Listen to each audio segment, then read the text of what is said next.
Whoa, drop top. You can't even see him on camera. Look at this. Obviously, your suits didn't arrive on time. I wish you would. Back then, you could buy a lot of chicken for $5. And all that sauce. 17's my number. Now you all have the passwords to my computer and everything.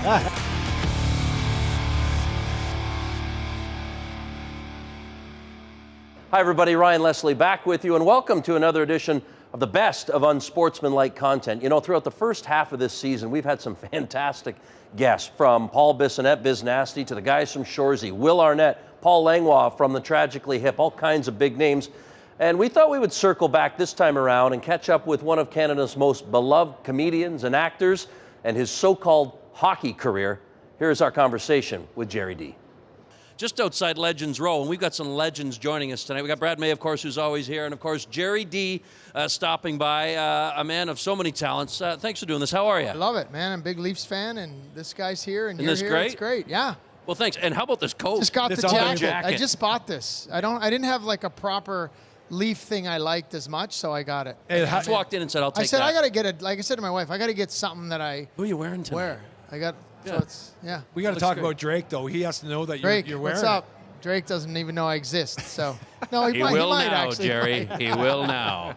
What are you working on these days? You're in everybody's feed. We're watching you on TV. Yeah. You're socially everywhere. Strike while the iron's hot. Is that what Yeah. they say? Yeah, just the Netflix special came out. It was really exciting. Tell us about it. Yeah, I just got offered this opportunity, which is kind of a dream for any comic. You know, Netflix is such a big platform, and obviously said yes, and filmed it in Montreal in July, and it just aired on Netflix. Well, started on, it doesn't air, but it's on Tuesday. Started going on the platform. So And what's the early response? it as we seems see it? good. I mean, Yeah. it's, it seems good. I'm getting more emails.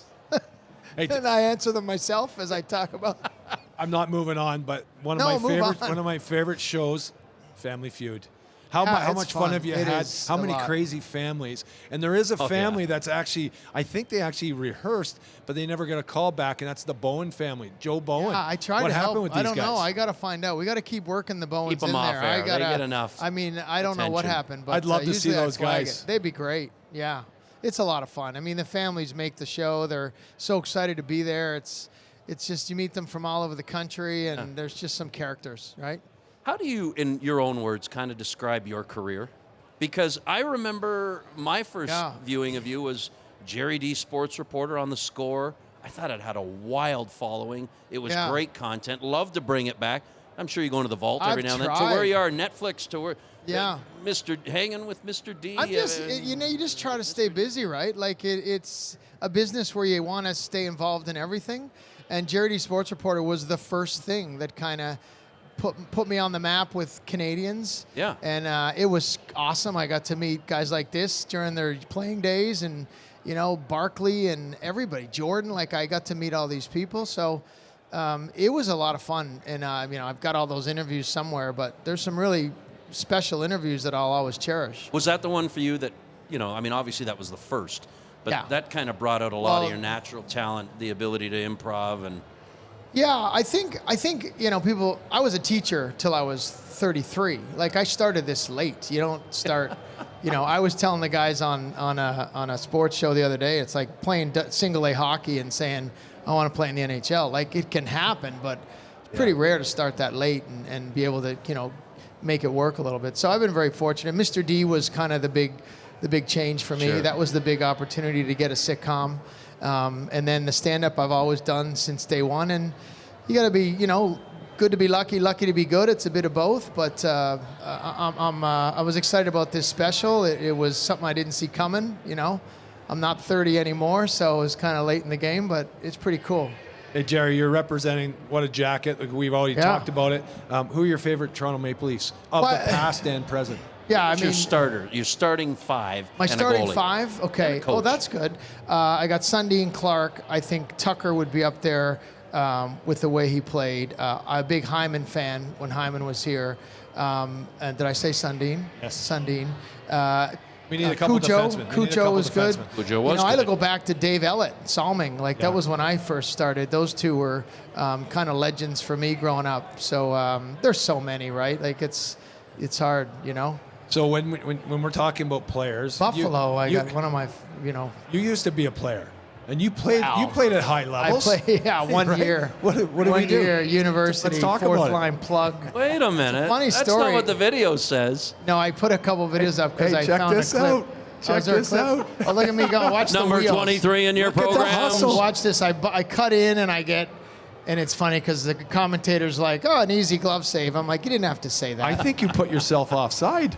I don't know what I did. I hardly touched the ice, so I got the puck. I was Times shocked. in the Maritimes. I was all alone, right? Yeah. No, I was. There wasn't a lot of shifts. Hey, Oh, this is my favorite, face-off. though. Yeah, Did check you, this yeah. out. Did you see? There was a comment from PJ Stock, who played at St. FX. He's like, "Did anyone bend their legs?" I don't know how I won that. I never won draws. I never did much. Now 23. Why 23? 23 is because I never really played hockey. I didn't That's have a all they number. gave you. That's all they gave me. They're like, here, take 23.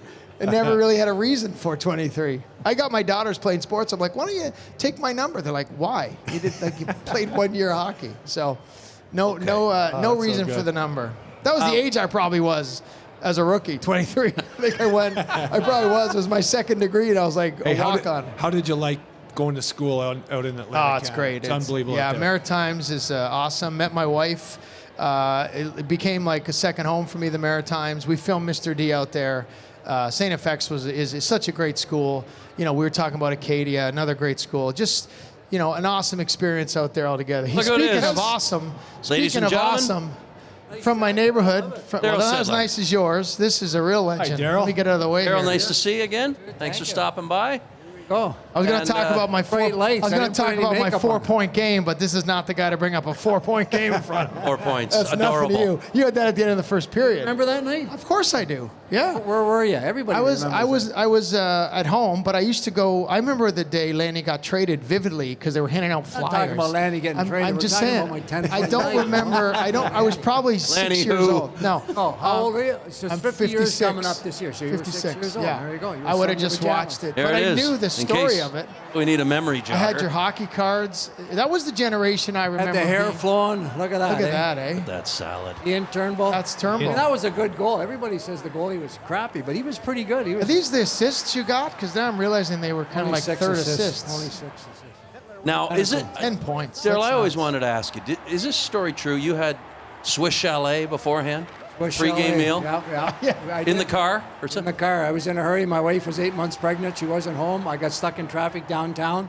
I didn't want to cook my own meal. I wanted to get a nap in. So I went and grabbed Swiss Chalet. And after the game, I went on the air. You know, a little bit of entrepreneurship here. Mentioned it. They sent me $500 worth of gift certificates. Did they? Wow. Back then, you could buy a lot of chicken for $500. And all that you know? sauce. Is that a All quarter that sauce. chicken white? Quarter yeah, chicken that's white. the only way to I get had, it. That's the only I way had to a get it. chicken dinner, hey? Did you realize at the time the magnitude of that? At the time, right after, like, you didn't, you? So it's interesting when you say that. So we didn't have the internet back then, so you didn't even know what the record was. So at the end of the second period, the statistician, Stan Bodiak, came way down from up in the gondola there, over to my stand. He says, Darryl, you know what? Rocket Richard has a record of 8 points back in the 50s. If you get one more, you tie a record. That's all I knew. Then the third period, we go out and get another 3, which was awesome. No big But deal.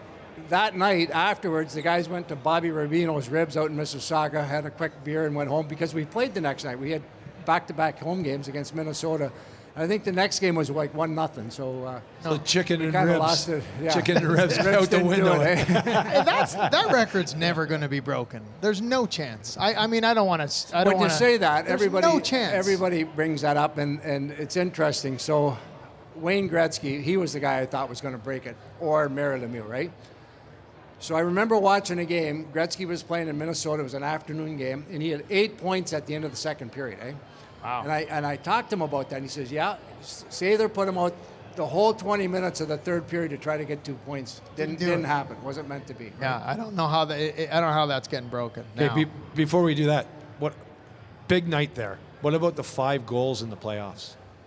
So we were playing the Philadelphia Flyers. Obviously, tough games back in the 70s, as you know. We were down in the series 3-2. We're coming back to Toronto. We had to win that game to stay alive. And you probably remember this. Red Kelly was our coach, and we're in the dressing room the morning of the skate, and he talked about these pyramids and pyramid power and how it could energize us to help. Oh, there we go. Help us win that game, right? So we get to the game that night. There's pyramids under everybody's stall. I go out and I score 5 goals in the game. We win. Now force the 7th game back in Philly, right? So everybody's excited the 7th game. Now back then the Flyers had a good luck woman in Kate Smith. So when she sang God Bless America, they had won the cups. So we're going into the 7th game, Philadelphia Flyers, all the media, Kate Smith, God Bless America versus the Leafs in their pyramid power, right? True story. Get into the dressing room the afternoon of the game, getting close to game time. There's a 6-foot pyramid sitting in the center of the dressing room. These sales guys in Toronto sent our trainers all these pyramids to help us win the 7th game. We're getting close to game time, and each player took time sitting in the. Honestly, like I was sitting in this pyramid, my sweater, my sticks. Shit, I scored 5 the night before. Like, why wouldn't I? Right? Why wouldn't I do that? We need Now we're photos of getting that. closer to game time, and you could cut the tension in the air in the dressing room. We look in the middle. There's my buddy Tiger Williams sitting there. And all of a sudden, quietness, he looks at it. He says, boy, am I ever glad I'm not a Philadelphia Flyer. Could you imagine sitting under Kate Smith for 5 minutes? Anyway, we lost the 7th game, and that was the end of the pyramid power. Still, amazing. True story, yeah. Those. I mean, you're a little later, obviously, but that was crazy hockey. I go back and watch it. I don't know how you scored any goals with the clutch and grab and the spearing and the sticks. The goalies were a little less equipment, a little less. Yeah. But balanced And it they were out a a little bit. smaller. Like you look at, Smaller. Rogie Vachon. I mean, Yeah. he was, but now they cover the whole net. But But it that's okay. balances it out. What kind of, just as you've grown with this record, what does it mean to you to know that you still hold it? And you talked about it, that you thought it might get eclipsed, but the source of pride that you have with this, because this is one that appears like it will never be broken. What does that mean to you? Well, first of all, it means a lot to do it in a Leaf uniform. I mean, your hockey night in Canada was against the original 6 team, coast to coast against the Boston Bruins. And, unfortunate, I never won a Stanley Cup. Would have loved to have been on a Stanley Cup team. The Canada Cup was my hurrah. Right. But to hold that record and go on all these years, and every year it comes up, people talk about it, the 25th anniversary, the whatever, and all these little kids, there's a book called My Leaf Sweater, and the whole story is about, that thing. Yeah.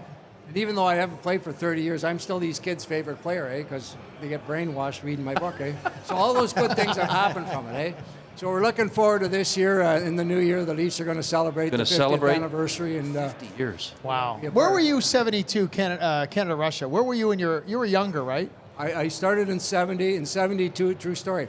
My wife, Wendy, and I didn't have any kids. We moved into the Henderson house. We were babysitting their 3 daughters while he was over there scoring the goal, 72. Yeah.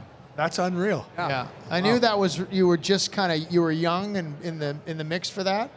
What about the goaltender you victimized that night? Because he's the only guy who wasn't celebrating, right? And that hurt him. Well, unfortunately, I mean, timing wasn't good for Dave Reese, right? But that night, Gerry Cheevers had jumped to the World Hockey Association for the Cleveland Barons. And that week, Cleveland went bankrupt and defunct, right? So Cheevers came back, and his first time back was the Bruins was in Toronto. And so he had the morning skate that night, or that day. And then that night, Reese was in the net. And Cherry didn't want to pull him. He wanted to left him in. Left him in. And back then, they didn't pull goalies like they do now. If you had a tough game, you kind of suffered it out, and away you got. So anyway, they saved Cheevers for the next night in Boston to make his debut. So poor Dave Reese, that was his last game in the National Hockey League. Wow, I didn't know that. We put him in the Guinness Book of World Records. Everybody knows his name, right? Yeah. And I heard the story that after that he named his dog Sittler, believe it or not. Really? Yeah. Now, best goalie you ever played against. You pick one. You get to pick one, the best you ever faced. Best goalie you ever faced. Well, because I scored 5 goals against him, Bernie Perrant. He was a good goalie. That's a good But there were a kind lot scorer. of good ones back then. Tony Esposito, obviously Ken Dryden. Yeah. Cheevers. We had a few. Cheevers was good, yeah. Hey, Darryl, so you're an aficionado of hockey. You know hockey. You can break it down, and you remember, obviously, all your great moments. There's going to be a couple videos that are going to pop up here on the screen. And can you do a little analyst work and maybe talk about posture? What's this guy thinking, number 23 on Watch the this face-off? face-off. Note the Darryl. form. You were a centerman. Watch. Boom. Just hands. Clean. All hands. Who is he? That's me. Oh. All hands. Why would you pick 23? You think you're a clown, Eddie I Shack had or something, no or what? idea. Huh? They gave me, he asked me that too. They just said, here's your number. Pretty bold to wear that number, I was isn't it, lucky to be Darryl? on the team. You don't Look even at- hold your stick right. Look at the wheels here. Boom, gone. And That's you look again? at that. Oh my gosh. I should still be playing. I didn't know I was that fast. I hit you, huh? Do you remember a guy named Andrew McVicker? Oh, yeah. I got in a scuffle that game with him, and I held on for dear life. And it was terrifying. Is that what they call beer league hockey? Can opener. I should have been a can opener on that guy. Did you hear that? Is that what they call beer league hockey? Yeah, pretty much.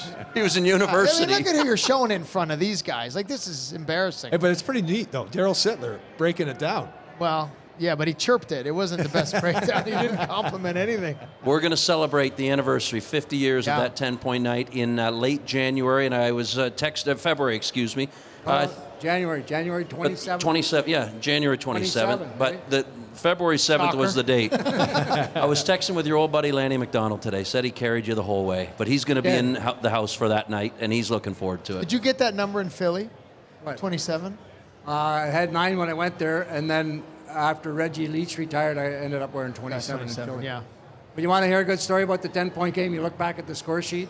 You know, I had 10 points, Borey had 5 or 6, Lanny had 4 or 5. Tiger was -2. What was the final points. score? Hey, Tiger, I'm not laughing. I promise. That's I not a can't guy laugh you at want- you don't Tiger. laugh at He won Tiger. 11-4. He was on for 2 against and none for. Minus. Figure it Was out. plus minus as big a thing back then? Or less of a Kinda. thing? I don't know. Was it a thing for you? Plus minus, the coaches really... Oh no! You know what? It weighs on you. It's always good if you're a plus. Sure. If you're a minus, your buddies are going to give it to you. Yeah. And honestly, the coaches back then, you only had a sheet of paper. There was no video to watch. Oh, that's right? It was true. all like Proof. There wasn't even VHS tapes. But when Darryl was Yeah, playing, yeah. but when I started, it was on tapes. A coach would look at whatever was in print. And those are the measurables that you'd look at. Plus minus would be a big deal for a coach. For players, we didn't really care much. And when you did get a minus, you probably were blaming your teammate that came off the ice early and sewered you, and you got Yeah, on you're the in the ice. back, So you're in the back end of the ring. Funniest teammate, last one, I'll do one last one with each of you. Funniest teammate you ever had? Jimmy McKinney, by a long shot. He's a Yeah. funny guy. Had the great one-liners. You ever meet him, Howie? What's his last name? Jim McKinney. Oh, yeah, yeah. Yeah, he's awesome. Yeah. Yeah, he was on TV for Yeah, a he bit. was. He did Yeah, yeah. sports, right? Yeah, yeah. He did Here in the city, yeah. Yeah, yeah. did Met him a you, few did you times. take his job?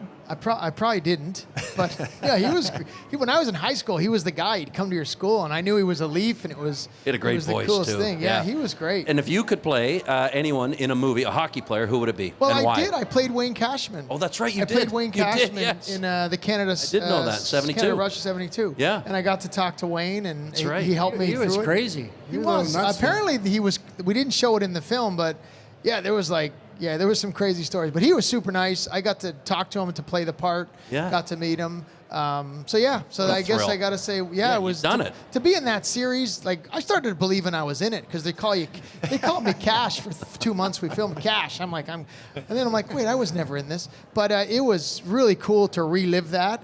As far as an actor, that was my first acting gig because I got it because I could skate. There you go. Well, clearly. Yeah, that's right. Still That's how I disbelief. got it. Everybody's jaws are on there.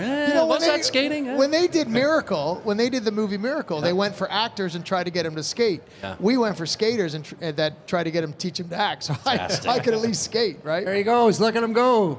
And he gets knocked down again. Why are we showing this 3 times? Hey, fellas. We'll run it more when you're gone, too. Our guests, we've had some wonderful guests already this season. Obviously, we need your signatures, Go ahead, Darryl. autographs on this beautiful big hat. Somebody Might fit somebody me, said Dave. that it might fit me, but We will raffle that off for charity at the end of the season. That's Some big awesome. names on there. Thank you. Thank you Thanks for doing having that. us. Thanks Great for coming by. Great to be on with you Yeah, two. thank you. Awesome, man. Always good seeing I you. just loved watching what you guys did. Good to see you. We will get Did you you play? set. You played a little. That was a hack. Yeah. Let's That's a be heck of a honest. jacket. Beautiful. No Oh, these video. are going to Love it. sell. I'm going to sell. Drake, I want commission. I'm going to sell a bunch of these now.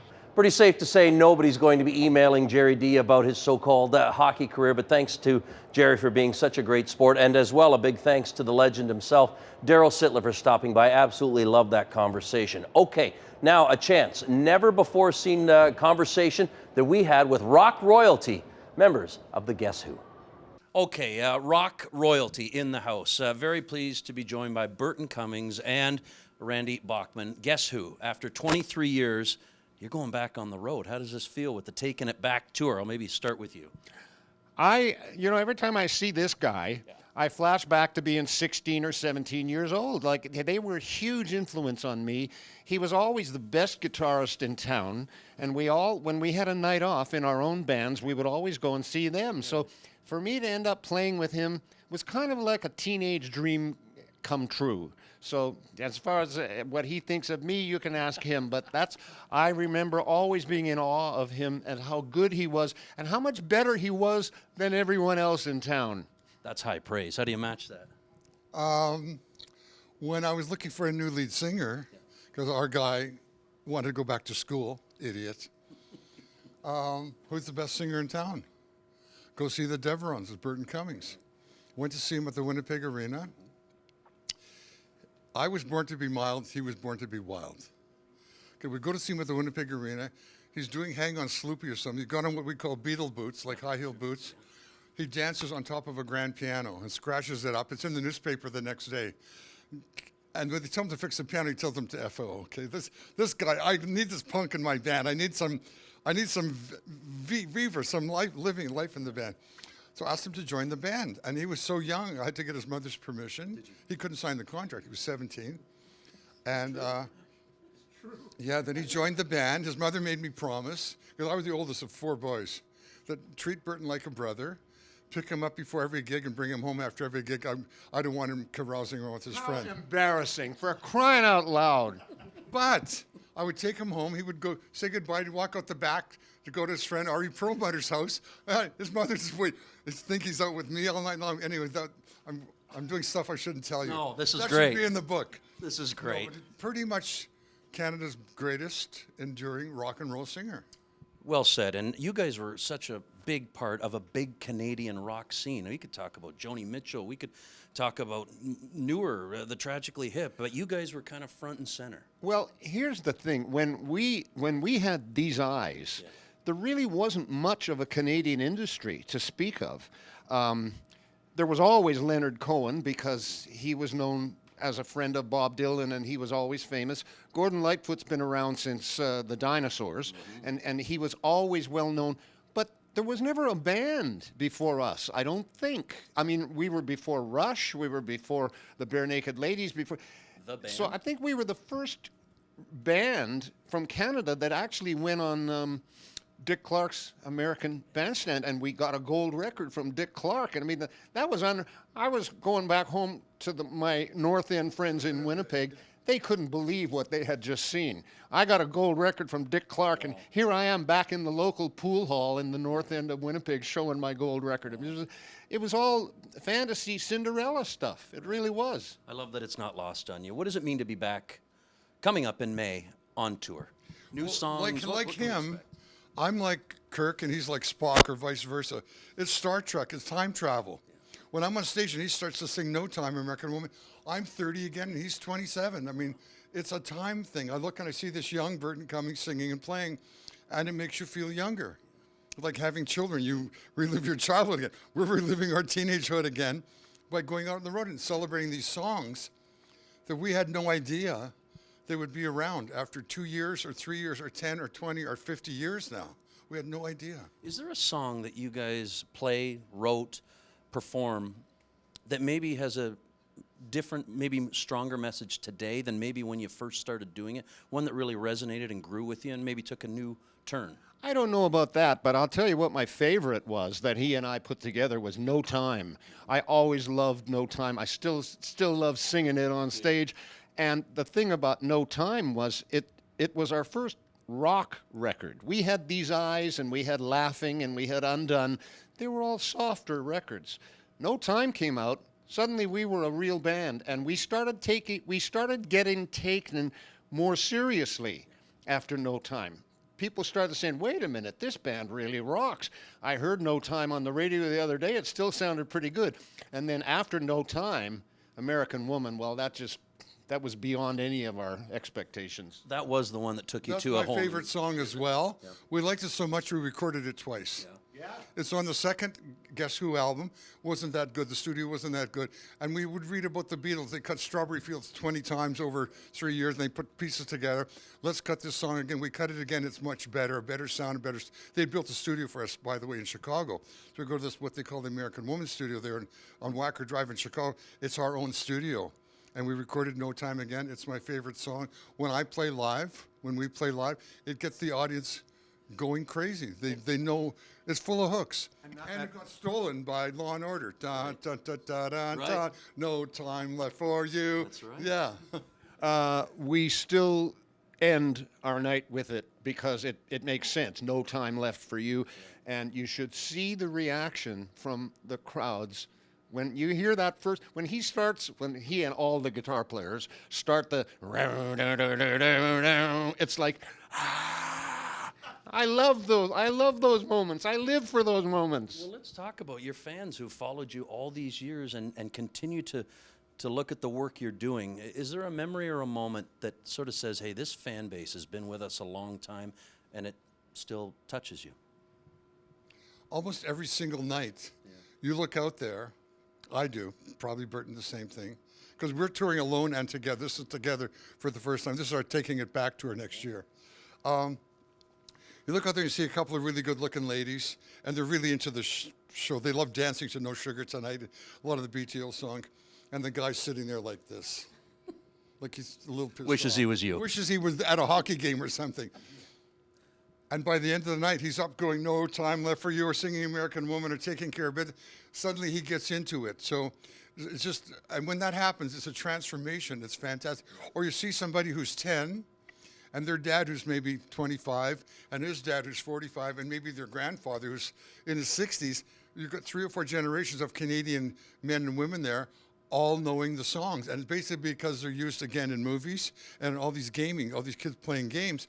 I go and watching my grandkids play a game and I hear shaking all over and go, that's me. No, it's not. Yes, it is me. I'm playing the guitar. You know, they can't fathom it. We love the fact that you are both here. I know you got a game to watch, but thank you so much for the time.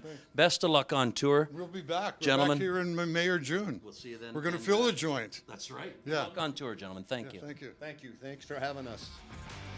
Okay, that does it for us on the best of Unsportsmanlike Content. Great season. We wanted to wish you all the best over the holidays. We will be back once again on January 6th with more guests and more shows. Thanks for tuning in.